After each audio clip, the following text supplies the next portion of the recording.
کی عزت و ناموس اور آپ کے دین کے خلاف سازش کرتے ہیں، 57 اسلامی ممالک کے جتنے حکمران ہیں وہ حضور کی بارگاہ میں جائیں، وہ بیت اللہ میں جائیں، ناک رگڑ کر ہاتھ جوڑ کر معافی مانگے کہ اے اللہ، اے میرے پیارے آقا، ہم سے غلطیاں ہوئی ہیں کہ ہم پاور رکھنے کے باوجود، ہم حکومت میں ہونے کے باوجود، تمام طاقتیں رکھنے کے باوجود، OIC ہونے کے باوجود بھی ہم فرانس، ہالینڈ اور ڈینمارک کو منہ توڑ جواب نہ دے سکے۔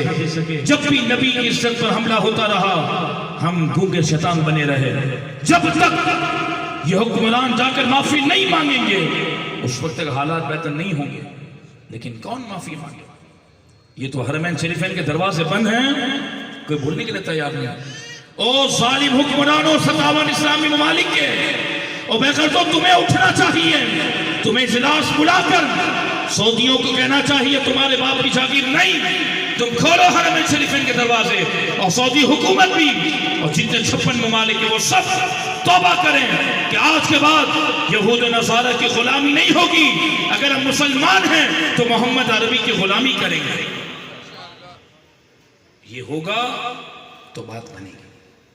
مسلمانوں، حکمرانوں کو بھی توبہ کرنی ہے اور ہمیں بھی توبہ کرنی ہے۔ شب برات قریب ہے، رسول اللہ کو منا لو، آپس میں معافی ضرور مانگنی ہے، حقوق کی بات ضروری ہے۔ بندہ معاف نہیں کرتا، اللہ معاف نہیں کرتا۔ مصطفیٰ معاف نہیں کریں گے تو خدا کیسے معاف کرے گا؟